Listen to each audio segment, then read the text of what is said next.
Antes de que los cielos se cerraran y la tierra se secara como un pergamino antiguo, existía un secreto guardado en las montañas de Galaad. Un hombre cuyo nombre resonaría a lo largo de los siglos. Elías, mi Dios es Yahvé. Era el 9º siglo antes de Cristo. El reino de Israel, dividido tras la muerte de Salomón, sangraba bajo el reinado de Acab, el más perverso de todos los reyes que le precedieron. No bastaba con su propia iniquidad, pues tomó por esposa a Jezabel, princesa fenicia y sacerdotisa devota a Baal. Bajo la influencia de esta mujer, altares al dios pagano surgían como maleza en toda la tierra. Los profetas del Dios verdadero caían a espada. La sangre de los justos clamaba, y entonces Dios respondió. Desde las montañas se alzó un hombre, no un príncipe ni un noble, sino un tisbita de aspecto rústico, vestido con piel de camello y cinturón de cuero. Su barba salvaje enmarcaba unos ojos que ardían como brasas vivas. El profeta avanzó por el palacio en Samaria, sin previo aviso ni permiso. Los guardias, como paralizados por una fuerza invisible, observaban a aquella figura intrépida que caminaba como si el mismo suelo se doblara para recibirlo. Ante el trono, donde Acab se erguía sorprendido e indignado, Elías no se inclinó. Tan cierto como vive el Señor, el Dios de Israel, a quien sirvo, no habrá rocío ni lluvia en los próximos años, excepto por mi palabra. No hubo tiempo para réplica. El profeta se giró y partió tan bruscamente como había llegado. Acab, atónito, permaneció en su trono, incapaz de ordenar la captura de aquel insolente. En el cielo, las nubes comenzaban a disiparse. Fuera del palacio, Elías sintió el toque invisible de su Dios. Sal de aquí, ve hacia el oriente y escóndete junto al arroyo Kerit, al este del Jordán. Beberás del agua del arroyo, y he ordenado a los cuervos que te sustenten allí. El hombre que acababa de desafiar a un reino entero, ahora obedecía como un niño. Se encaminó hacia el desierto, hacia el lugar que Dios había preparado. Su ministerio apenas comenzaba y ya sacudía los cimientos del poder terrenal. Mientras Elías se dirigía al oriente, las últimas nubes desaparecían. El cielo se volvía de un bronce pulido y la tierra como hierro. La palabra del profeta era la palabra de Dios. El desafío estaba lanzado y toda la nación de Israel se vería obligada a enfrentar su apostasía. ¿Quién era este hombre que cerraba los cielos? ¿Un ser extraordinario o simplemente un siervo común en manos extraordinarias? Los siguientes 3 años responderían a esta pregunta, mientras la sequía consumía la tierra y preparaba el escenario para el mayor enfrentamiento entre el Dios verdadero y los ídolos paganos que Israel jamás habría presenciado. El arroyo Kerit serpenteaba entre las rocas, un oasis escondido en las profundidades del desierto. Allí, Elías estableció su morada provisional, bebiendo de las aguas cristalinas, mientras la sequía comenzaba a castigar la tierra de Israel. Cada mañana, cuando el primer resplandor dorado acariciaba el horizonte, y cada tarde, cuando el sol derramaba su luz ámbar sobre las colinas, ocurría el milagro. Aves de plumaje negro como obsidiana surgían en el cielo, llevando en sus picos pan y carne. Se posaban cerca del profeta para depositar el alimento, para luego emprender el vuelo nuevamente hacia lo desconocido. Aquellos cuervos, aves consideradas impuras por la ley mosaica, se convirtieron en instrumentos de la provisión divina. La paradoja no se escapaba de Elías. El Dios que cerraba los cielos cuidaba de su siervo a través de lo improbable, de lo inesperado. Los días se transformaron en semanas, las semanas en meses. La tierra de Israel gemía bajo un cielo implacable. Las plantaciones morían, los rebaños se marchitaban. En el palacio de Samaria, Acab ordenaba la búsqueda del hombre que había traído tal calamidad, mientras el profeta permanecía oculto, protegido por la mano divina. Pero gradualmente, Elías observaba el arroyo menguar. Las piedras, antes sumergidas, emergían como islas en el cauce. La corriente, antes vigorosa, se volvía un hilo tenue. La sequía que él mismo había profetizado comenzaba a alcanzarlo. Una mañana, al despertar, Elías encontró solo humedad entre las piedras, donde antes corría el arroyo. No hubo desesperación ni cuestionamientos. El profeta aguardó, seguro de que el mismo Dios que lo había llevado allí mostraría el siguiente paso. La palabra llegó clara como el alba. Levántate, ve a Sarepta, que pertenece a Sidón, y habita allí. He ordenado a una viuda de ese lugar que te sustente. Sarepta, territorio pagano, tierra de Sidón, la propia patria de Jezabel, la reina que había jurado exterminar a los profetas de Yahvé. ¿Qué propósito tendría Dios al enviarlo justamente para allá? La jornada fue ardua. El sol castigaba sin piedad la tierra reseca. Las aldeas por las que pasaba Elías mostraban evidentes signos del azote: cisternas vacías, campos abandonados, miradas desesperanzadas. Al acercarse a las puertas de Sarepta, vio a una figura enclenque recogiendo leña, una mujer cuyas vestiduras y porte denunciaban extrema pobreza. Algo en su espíritu confirmó: era ella. Por favor, tráeme un poco de agua en un cántaro para que beba. Mientras ella se volvía para atenderlo, Elías añadió: Tráeme también un pedazo de pan. La respuesta de la viuda reveló la magnitud de su miseria. Tan cierto como vive el Señor, tu Dios, no tengo pan. Solo tengo un puñado de harina en una vasija y un poco de aceite en una botija. Estoy recogiendo unos pocos trozos de leña para llevar a casa y preparar una comida para mí y mi hijo, para que comamos y luego muramos. El hambre que Elías había anunciado se mostraba ahora en toda su crueldad, reflejada en los ojos de aquella madre desesperada. Pero donde los ojos humanos veían solo el fin, los ojos del profeta discernían el escenario preparado para el milagro. No tengas miedo. Respondió Elías a la viuda desolada: Vete a casa y haz lo que te he dicho. Pero primero prepara un pequeño panecillo con lo que tienes y tráemelo. Y después haz lo que debas para ti y tu hijo. Pues así dice el Señor, el Dios de Israel. La harina de la vasija no se acabará, ni el aceite de la botija se agotará, hasta el día en que el Señor haga llover sobre la tierra. La mujer miró al extranjero. Algo en su voz y en su mirada transmitía una autoridad que trascendía toda explicación humana. En un acto de fe que desafiaba toda lógica, fue y hizo conforme Elías le había indicado. Así, en aquella pequeña casa en Sarepta, territorio pagano, se manifestó el milagro diario. La harina nunca se agotaba, ni el aceite se consumía. Cada mañana, la viuda encontraba provisión suficiente para otro día. Ni abundancia ni escasez, sino tan solo lo necesario. Con el transcurrir de los días, que se convirtieron en semanas y las semanas en meses, mientras toda la región padecía bajo el hambre implacable, en aquel hogar humilde había sustento. Elías permanecía allí, compartiendo no solo el pan milagroso, sino también la sabiduría del Dios de Israel. El hijo de la viuda observaba al profeta con creciente fascinación. Las historias sobre Abraham, Isaac, Jacob y Moisés, narradas durante las comidas, abrían un nuevo mundo para el joven criado en una tierra de ídolos. Mas entonces ocurrió lo impensable. El muchacho se enfermó. Su condición empeoraba rápidamente. La fiebre consumía sus fuerzas como fuego en paja seca. La madre, desesperada, velaba día y noche. Una mañana, el silencio pesado invadió la casa. El último suspiro se había escapado. La vida había abandonado el frágil cuerpo. ¿Qué te hice, hombre de Dios? ¿Acaso has venido a recordarme mi pecado y a quitarme a mi hijo? El dolor desbordaba acusación. Quien había sido testigo del milagro diario del sustento, ahora cuestionaba la bondad del Dios que Elías representaba. Sin palabras de defensa, el profeta extendió los brazos. Entrégame a tu hijo. Tomando el cuerpo sin vida del niño, Elías lo llevó al aposento superior donde se hospedaba. Lo recostó en su propia cama y, en un gesto sin precedentes en la historia de Israel, clamó con fervor: Oh Señor mi Dios, ¿has traído también desgracia sobre esta viuda con la que me hospedo, haciendo morir a su hijo? 3 veces Elías se inclinó sobre el niño. 3 veces cubrió aquel pequeño cadáver, mientras su oración estremecía los cielos.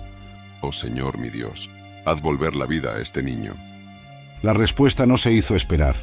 La vida regresó a ese cuerpo. La sangre volvió a circular, los pulmones se llenaron de aire y el corazón reanudó su latido.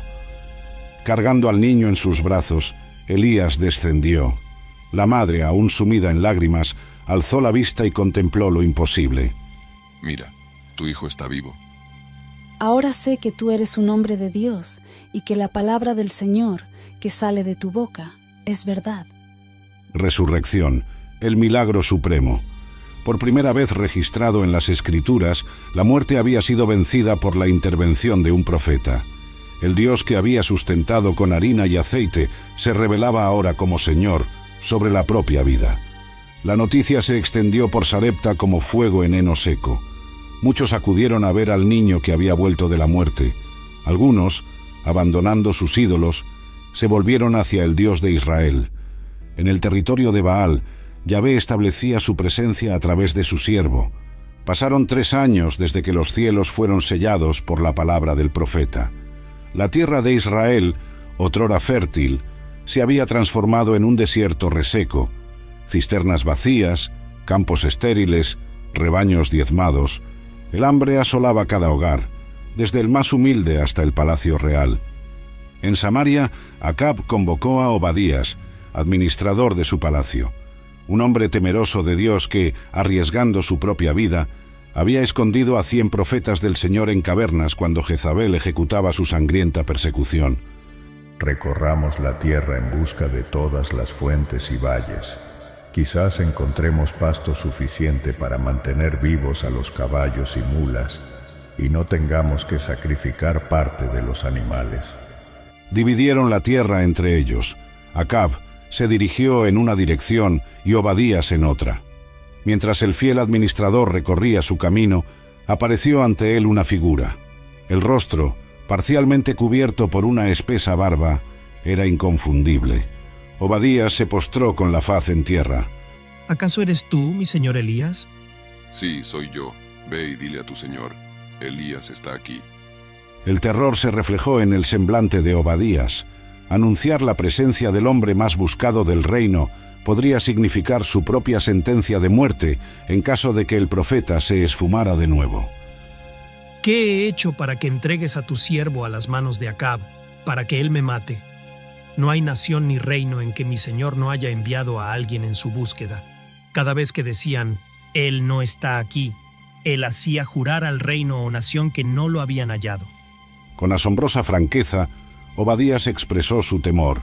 Si anuncio tu presencia y el Espíritu del Señor te lleva a donde yo no sé, cuando Acab venga y no te encuentre, me matará. Elías, sin embargo, replicó con la certeza de quien conoce el tiempo señalado. Tan cierto como vive el Señor de los ejércitos, a quien sirvo, hoy me presentaré ante Acab. Obadías partió llevando el mensaje que anunciaba el inminente enfrentamiento. Cuando Acab supo que habían encontrado a Elías, se apresuró a buscar al profeta. ¿Eres tú, perturbador de Israel? La acusación brotó de los labios del rey como veneno. Quien se suponía que debía proteger al pueblo, ahora culpaba al mensajero de la calamidad. Elías, inquebrantable, devolvió la acusación a su verdadero dueño. No soy yo quien viene a perturbar a Israel, sino tú y la casa de tu padre. Habéis abandonado los mandamientos del Señor y seguido a los baalistas. Ahora convoca a todo Israel para que se reúna conmigo en el monte Carmelo, junto a los 450 profetas de Baal y los 400 profetas de Asera, quienes se alimentan en la mesa de Jezabel. La osadía del profeta era desconcertante. Solo desafiaba al rey, a la reina y a todo el sistema religioso que habían establecido. Acab, sin embargo, vio en ese encuentro la oportunidad de eliminar de una vez por todas al hombre que consideraba la causa de todo el sufrimiento de la nación. Mensajeros recorrieron Israel, convocando al pueblo hacia el monte Carmelo. La propia localización era simbólica, una montaña entre el territorio de Israel y el mar Mediterráneo, frontera entre la tierra prometida y el mundo pagano. Ante toda la nación se establecería quién era el Dios verdadero, Yahvé o Baal, y contrariamente a lo que Acab imaginaba, no se trataría de un juicio sobre Elías, sino de un juicio contra Israel. Llegó el día del enfrentamiento, El monte Carmelo se alzaba majestuoso contra un cielo de bronce. Su vegetación, otrora exuberante, mostraba ya los severos signos de la sequía. Era el escenario perfecto para el enfrentamiento entre el Dios que gobierna los cielos y el supuesto Dios de la tormenta, Baal. El pueblo acudió de todas partes de Israel, familias enteras, ancianos y jóvenes, todos impulsados por la curiosidad y la esperanza de que aquel encuentro pudiera finalmente poner fin a la calamidad. Desde el palacio en Samaria llegaron los 450 profetas de Baal, vestidos con sus mantos coloridos y portando sus sagrados símbolos. Desde Jezreel arribaron los 400 profetas de Asera, sustentados en la mesa de la reina Jezabel, un ejército religioso contra un solo hombre. Elías caminó hacia el centro de la asamblea. Su manto de piel de camello contrastaba dramáticamente con las vestiduras ornamentadas de los profetas paganos. Al hablar, su voz se proyectó con autoridad sobrenatural. ¿Hasta cuándo claudicaréis entre dos opiniones? Si el Señor es Dios, seguidlo. Si Baal es Dios, seguidlo. El silencio se hizo absoluto. La acusación flotaba en el aire como una espada alzada. No era solo una cuestión teológica, era un enfrentamiento con la propia identidad vacilante de la nación. Queda solamente yo como profeta del Señor, pero Baal cuenta con 450 profetas. Traed 2 becerras. Ellos elegirán una, la desmembrarán y la colocarán sobre leña, pero sin encender fuego. Yo prepararé la otra becerra, la colocaré sobre la leña y tampoco encenderé fuego. Vosotros invocaréis el nombre de vuestro Dios, y yo invocaré el nombre del Señor. El Dios que responda con fuego, ese es el Dios. El pueblo respondió unánimemente. Es una buena propuesta. Las reglas estaban establecidas.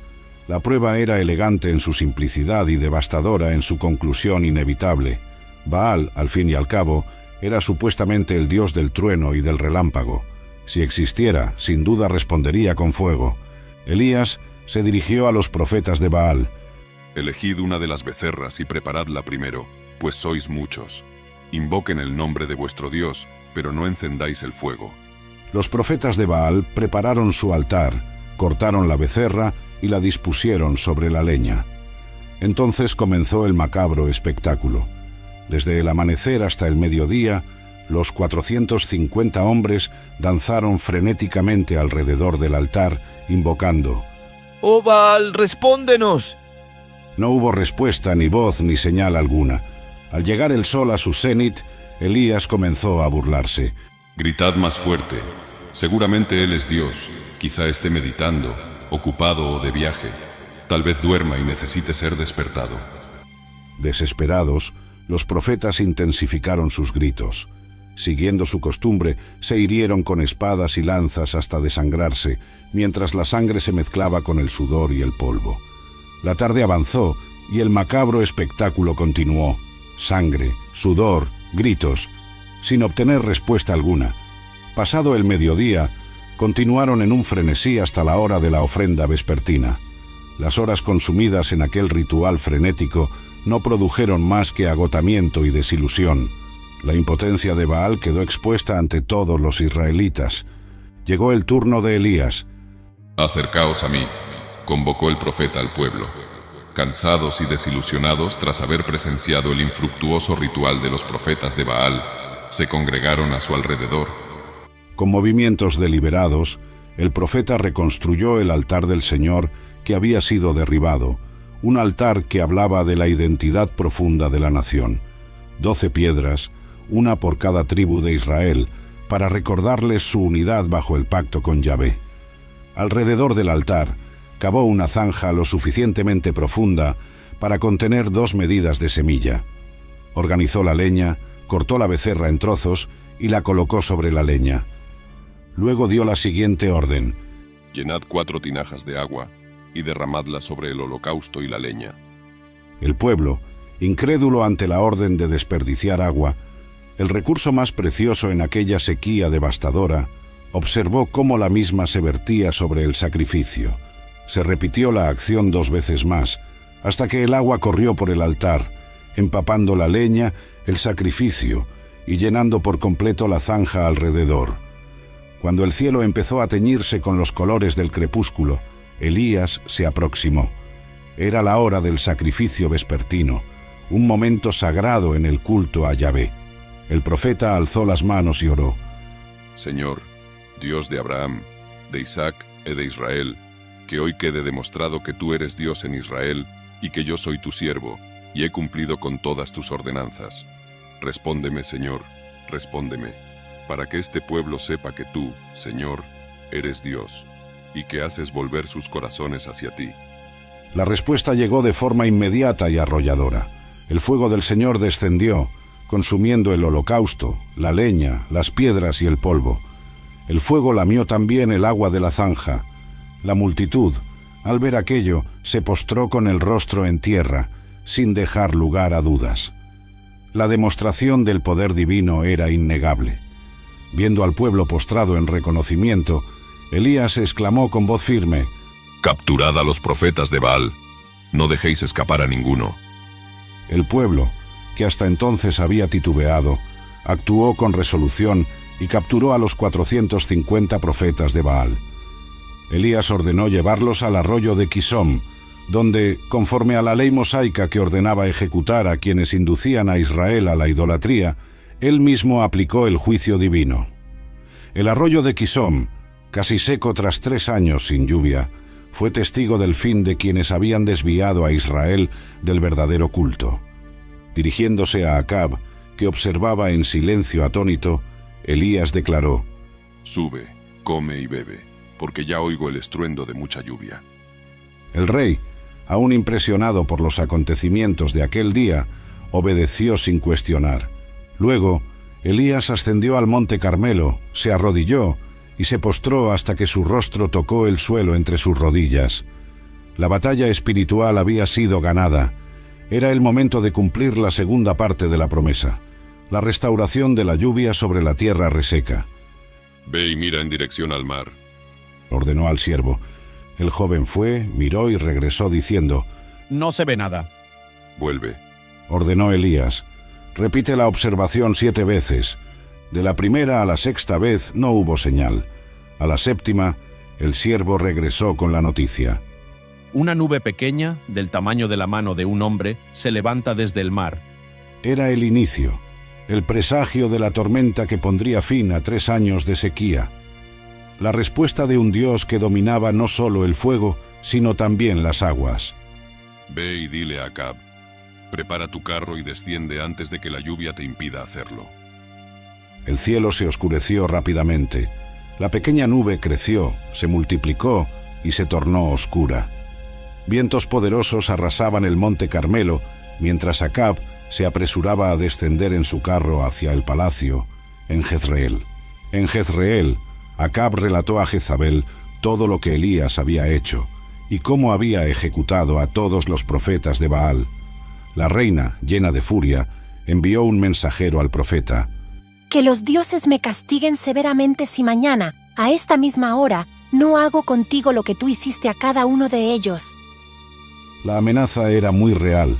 Jezabel era conocida por no dejar pasar sus promesas. Su devoción a Baal y a Sera trascendía lo político, siendo un compromiso personal, su identidad más profunda. Elías sintió miedo. El mismo hombre que había enfrentado solo a 450 profetas de Baal, que se había burlado de sus rituales y había ordenado su ejecución, ahora temblaba ante la amenaza de una mujer. Para salvar su vida huyó, viajó a Berseba, en Judá, territorio fuera del alcance inmediato de Jezabel. Allí dejó a su siervo y se internó solo en el desierto, caminando durante todo un día. Exhausto, se sentó bajo un enebro, un árbol solitario en el árido desierto, y suplicó la muerte. «Ya he tenido bastante, Señor. Quita mi vida, pues no soy mejor que mis antepasados». ¿Por qué se mostraba de repente tan frágil? ¿Cómo comprender que el gigante espiritual que desafió a toda una nación ahora se hallaba quebrantado, deseando morir? Tal vez fuera el agotamiento físico tras el enfrentamiento en Carmelo, la carrera hasta Jezreel, la intensidad espiritual de aquellos momentos. Quizás fuera la decepción al ver que, a pesar de aquella demostración de poder divino, La idolatría seguía gobernando a través de Jezabel. O tal vez fuera simplemente la vulnerabilidad humana que habita incluso en los siervos más fuertes de Dios. Acostado bajo aquel árbol solitario, Elías se quedó dormido. De repente sintió un toque y escuchó una voz. «Levántate y come». Alrededor encontró un pan asado sobre brasas calientes y un cántaro de agua. Comió, bebió y volvió a recostarse. El ángel del Señor regresó, volvió a tocarle y le dijo: «Levántate y come, porque el viaje es demasiado largo para ti». Tras esa segunda comida, Elías encontró fuerzas para viajar durante 40 días y 40 noches, hasta Horeb, el monte de Dios, el mismo donde Moisés recibió los 10 mandamientos. Allí se refugió en una cueva y pasó la noche. La palabra del Señor se le apareció. «¿Qué haces aquí, Elías?». La pregunta no buscaba información. Dios conocía perfectamente las razones de su siervo, sino que era una invitación a la reflexión, a expresar su desánimo y frustración. He sido muy celoso por el Señor, el Dios de los ejércitos. Los israelitas han rechazado tu alianza, han derribado tus altares y han matado a tus profetas a espada. Soy el único que ha quedado, y ahora buscan matarme. La respuesta de Elías revelaba su percepción de una realidad marcada por el abandono total, el fracaso absoluto de su misión y una soledad desoladora.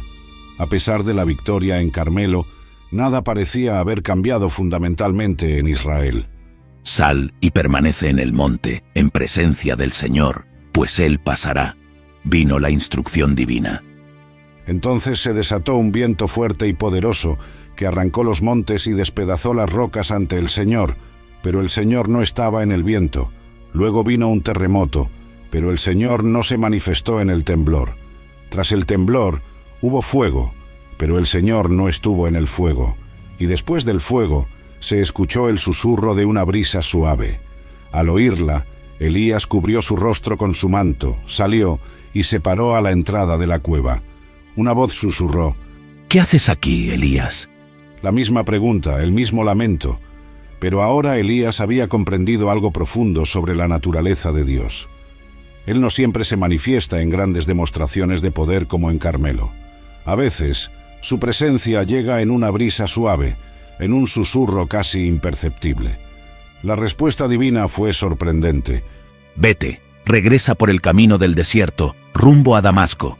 Cuando llegues, unja a Asiel como rey de Siria. También unja a Jehú, hijo de Ninsi, como rey de Israel, y unja a Eliseo, hijo de Safat, de Abel-Meó, para que sea tu sucesor como profeta». Dios revelaba su plan. La justicia divina sería ejecutada a través de instrumentos humanos. Asiel sería el azote exterior para Israel, Jehú, el instrumento de juicio interno, y Eliseo, la continuidad de la voz profética. Y finalmente la revelación más reconfortante. «He dejado en Israel a 7,000 que no se han inclinado ante Baal ni han besado sus bocas». Elías no estaba solo, nunca lo había estado. El remanente fiel existía, preservado por la gracia divina. La obra de Dios continuaría, con o sin Elías. Con este renovado entendimiento, el profeta abandonó el monte Horeb fortalecido, no por manifestaciones grandiosas de poder, sino por el susurro de la presencia divina que jamás lo había abandonado. Al salir del monte Horeb, Elías recorrió el camino desértico con una nueva perspectiva. No estaba solo en su fidelidad a Yahvé. Había un propósito divino mayor en marcha, y él era parte de ese plan. Cuando llegó a la región de Abel-Meó, encontró a Eliseo arando un campo. 12 yuntas de bueyes trabajaban frente a él, y él mismo conducía la 12ª.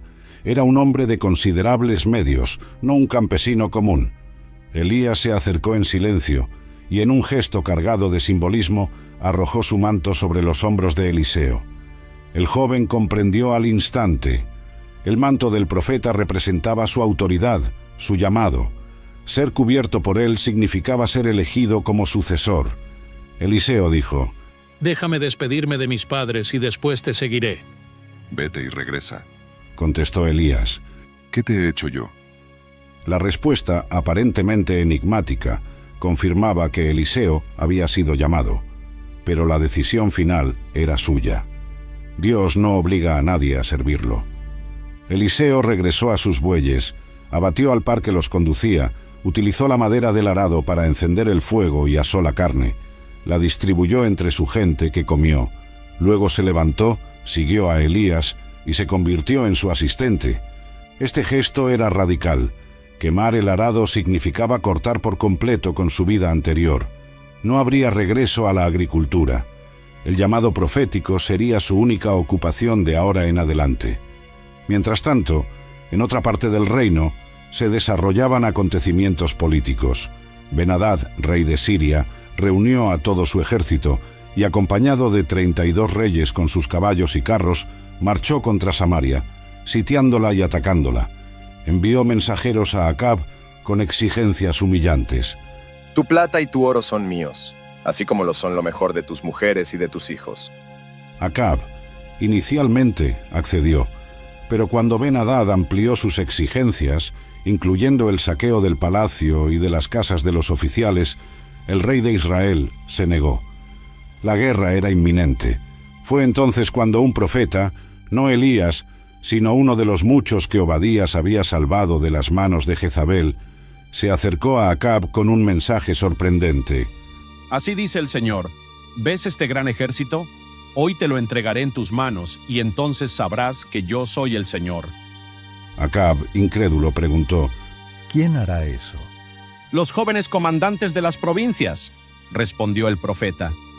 Siguiendo las instrucciones divinas, Acab reunió a 232 jóvenes comandantes, liderando un ejército de tan solo 7.000 hombres, número que, de forma significativa, evocaba a los 7.000 fieles que no se habían postrado ante Baal.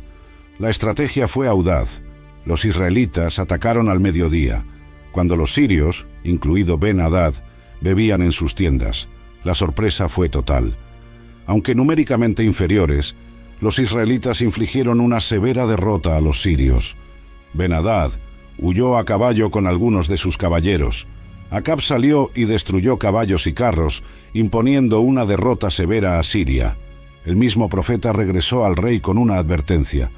Fortalece tu posición y decide qué hacer, porque en la primavera el rey de Siria te atacará nuevamente. Así ocurrió.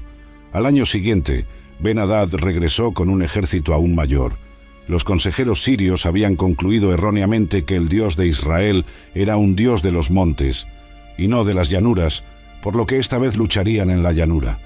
Una vez más, un profeta se presentó ante Acab.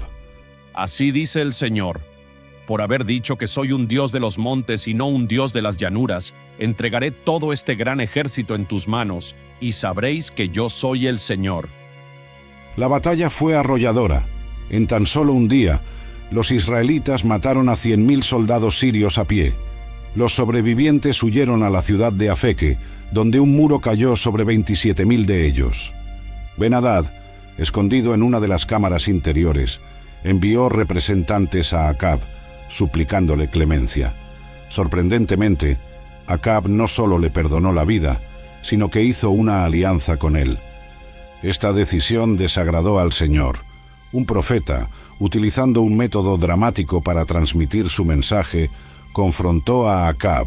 Así dice el Señor: por haber dejado escapar de mis manos al hombre que había designado para la destrucción, tu vida será tomada en lugar de la de él, y tu pueblo en lugar del suyo. Acab regresó a su palacio en Samaria, abatido e indignado. A pesar de las victorias concedidas por Yahvé, el rey persistía en su rebeldía, incapaz de someterse por completo al Dios de Israel. Algún tiempo después, un suceso reveló la profundidad de la corrupción moral en el reinado de Acab y Jezabel. Cerca del palacio invernal del rey en Jezreel, existía una viña que pertenecía a un hombre llamado Nabot. Acab codiciaba aquella tierra. Véndeme tu viña para que la use como huerto, ya que se halla cerca de mi palacio. A cambio, te daré una viña mejor, o, si prefieres, te pagaré su valor en dinero. La propuesta parecía razonable, pero Nabot se negó. Que el Señor me libre de vender la herencia de mis antepasados. Para Nabot, no se trataba solo de una cuestión de propiedad, sino de identidad espiritual. La ley de Moisés establecía que las tierras tribales debían permanecer en las familias y clanes a que originalmente fueron asignadas. La viña no era simplemente un terreno, sino parte de la herencia sagrada de Israel. Acab regresó a casa abatido e indignado, negándose a comer. Como un niño mimado, se recostó en su lecho, giró su rostro hacia la pared y se negó a alimentarse. Jezabel encontró a su marido en aquel lamentable estado. ¿Por qué estás tan abatido que no quieres comer? Cuando Acab explicó el rechazo de Nabot, Jezabel respondió con desdén. ¿Así es como gobiernas Israel? Levántate, come algo y anímate. Yo misma te conseguiré la viña de Nabot, el jezreelita. Jezabel escribió cartas en nombre de Acab, las selló con el sello real y las envió a los dirigentes y nobles de Jezreel. En ellas ordenaba: proclamad un ayuno y colocad a Nabot en una posición destacada entre el pueblo. Poned 2 hombres de dudosa integridad ante él para testificar que maldijo a Dios y al rey. Luego, sacadle de la ciudad y apedreadle hasta la muerte. Fue una grotesca perversión de la justicia. El ayuno, una práctica normalmente asociada a la penitencia y a la búsqueda de la presencia divina, se utilizaría como pretexto para un asesinato legal. Las falsas acusaciones de blasfemia y traición asegurarían la sentencia de muerte. Los dirigentes y nobles de la ciudad llevaron a cabo el plan exactamente como Jezabel ordenó. Nabot fue puesto en evidencia, falsamente acusado y llevado fuera de la ciudad, donde fue apedreado hasta morir. La noticia llegó rápidamente a Jezabel. Nabot ha sido apedreado y está muerto. La reina se dirigió a Acab con crueldad. Levántate y toma posesión de la viña que Nabot, el jezreelita, se negó a venderte. Él ya no vive, sino que ha muerto. Sin hacer preguntas sobre cómo había ocurrido tal giro de los acontecimientos, Acab se levantó de inmediato y descendió para tomar posesión de la viña de Nabot. Pero la palabra del Señor llegó a Elías. Dirígete a Acab, rey de Israel, que reina en Samaria. Él está en la viña de Nabot, de la que ha tomado posesión. Dile: así dice el Señor, has asesinado a un hombre y aún te apropias de su propiedad. Y añade: así dice el Señor, en el lugar donde los perros lamieron la sangre de Nabot, los perros lamerán tu propia sangre. Cuando Acab vio a Elías, sus primeras palabras reflejaron la culpa que lo consumía. Mi enemigo, me has encontrado. Te he encontrado, respondió Elías. Por haberte entregado a ti mismo para hacer lo que el Señor reprocha, traeré desgracia sobre ti.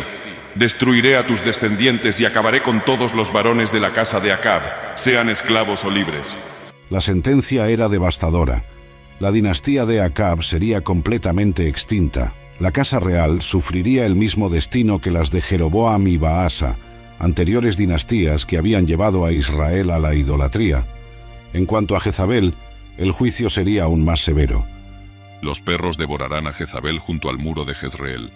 Los perros se comerán a los que pertenecen a Acab y mueran en la ciudad, y las aves del cielo a quienes mueran en el campo. La advertencia era clara. El crimen no quedaría impune. La justicia divina alcanzaría incluso a la pareja más poderosa del reino. No habría trono suficientemente alto para escapar del juicio de Yahvé. Sorprendentemente, a diferencia de otras ocasiones, Acab respondió con genuino arrepentimiento. Rasgó sus vestiduras, se vistió de saco, ayunó y se humilló ante el Señor. Al ver esto, Dios habló nuevamente a Elías. ¿Has notado cómo se ha humillado Acab ante mí? Por haberlo hecho, no traeré esta desgracia durante su reinado, sino durante el reinado de su hijo.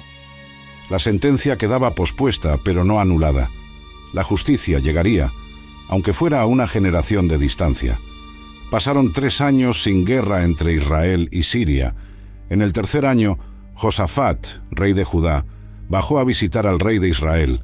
Este encuentro entre los monarcas de los reinos divididos fue significativo, una tentativa de alianza entre el norte y el sur. Acab recibió a Josafat con gran pompa. se prepararon banquetes y se discutieron acuerdos. Finalmente, el rey de Israel presentó su propuesta. ¿Irás conmigo a luchar contra Ramot Gilead? Ramot Gilead era una ciudad israelita que seguía bajo control sirio, pese al acuerdo que Ben-Hadad había establecido de devolver todas las ciudades conquistadas. Josafat, de manera diplomática, respondió: Soy como tú, y mi pueblo es como el tuyo, mis caballos como los tuyos. Pero siendo un rey temeroso de Dios, añadió: Busquemos primero el consejo del Señor. Acab reunió a alrededor de 400 profetas y les preguntó: ¿Debo ir a la guerra contra Ramot Gilead o no? Sube, respondieron, porque el Señor la entregará en tus manos. Algo en esos profetas, posiblemente siervos del palacio, y no verdaderos profetas de Yahvé, despertó la sospecha en Josafat. ¿Acaso no hay aquí algún profeta del Señor al que podamos consultar? Acab, algo renuente, respondió: Aún hay un hombre por medio del cual podemos consultar al Señor, pero lo detesto, pues nunca profetiza cosas buenas acerca de mí, sino solo advertencias. Es Micaías, hijo de Inla. El rey no debería decir eso, reprendió Josafat. Se envió a un oficial a buscar a Micaías. Mientras tanto, los dos reyes, ataviados con vestimentas reales, se sentaban en sus tronos en la explanada junto a la puerta de Samaria. Todos los profetas seguían profetizando ante ellos. Uno de ellos, Zedequías, forjó cuernos de hierro y proclamó: Así dice el Señor, con estos cuernos atravesarás a los sirios hasta destruirlos. Cuando el mensajero halló a Micaías, le instruyó: Observa, los demás profetas predican unánimemente el éxito del rey. Tu palabra también debe ser favorable. Micaías respondió con integridad: Juro por el nombre del Señor que diré lo que él me ordene. Al comparecer ante los reyes, Micaías inicialmente replicó, con evidente sarcasmo, el mismo mensaje de los falsos profetas: Ataca y triunfa, pues el Señor entregará la ciudad en manos del rey. Acab, percibiendo la ironía, preguntó: ¿Cuántas veces debo hacerte jurar que me digas solo la verdad en nombre del Señor? Entonces Micaías reveló la visión verdadera. Vi a todo Israel disperso por las colinas como ovejas sin pastor. Y el Señor dijo: Esos no tienen dueño, que cada uno regrese a su casa en paz. Y explicó con claridad: Vi al Señor sentado en su trono, rodeado de todo el ejército celestial, y él dijo: ¿Quién engañará a Acab para que ataque Ramot Gilead y muera allí? Y un espíritu se presentó ante el Señor y dijo: Yo lo engañaré. ¿De qué manera?, preguntó el Señor. Iré y seré un espíritu mentiroso en la boca de todos sus profetas, respondió. Así lo harás. Ve y engáñalo, concluyó el Señor. La conclusión fue devastadora. El Señor dispuso un espíritu mentiroso en la boca de todos estos profetas suyos. El Señor decretó su desventura. Zedequías, el profeta de los cuernos de hierro, abofeteó a Micaías. ¿Por qué te fuiste el espíritu del Señor cuando salió de mí para dirigirse a ti? Micaías replicó: Lo sabrás el día que te estés escondiendo de cuarto en cuarto. Acab ordenó: Capturad a Micaías y enviadlo de regreso a Amón, el gobernador de la ciudad, y a Joás, hijo del rey. Decidles: Así dice el rey, manteneos con este hombre en prisión, a base de pan y agua, hasta que yo regrese sano y salvo. Micaías declaró firmemente: Si realmente regreso sano y salvo, es que el Señor no habló por intermedio mío. A pesar de la advertencia, Acab y Josafat marcharon contra Ramot Gilead. Temiendo la profecía, Acab se disfrazó de soldado común, mientras que Josafat portaba sus vestiduras reales, una estrategia que puso en gran peligro al rey de Judá, ya que inicialmente los sirios concentraron su ataque sobre él. En medio de la batalla, ocurrió un hecho aparentemente accidental, pero divinamente decretado. Un soldado, al azar, disparó su arco y alcanzó al rey de Israel entre las secciones de su armadura. Gravemente herido, Acab permaneció de pie en su carro de guerra, frente a los sirios, hasta el anochecer. Al caer el sol, falleció. El cuerpo de Acab fue llevado a Samaria y sepultado. Al lavar su carro junto al tanque de Samaria, los perros lamieron su sangre, cumpliendo así la palabra del Señor anunciada por Elías. La profecía comenzaba a cumplirse. El fin de Elías no sería como el de otros hombres. Dios había preparado algo extraordinario para su fiel siervo. Caminando junto a su discípulo Eliseo a orillas del río Jordán, Elías tomó su manto, lo enrolló y golpeó las aguas. Estas se dividieron, y ambos cruzaron por tierra seca. Pide lo que quieras que haga por ti, antes de que sea llevado. Dame una porción doble de tu espíritu, respondió Eliseo.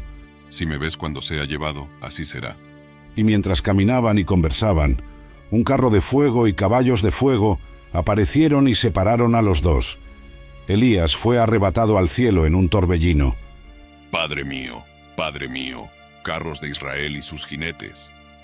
Eliseo rasgó sus vestiduras, pero el manto de Elías había caído. El espíritu del maestro ahora reposaba sobre el discípulo.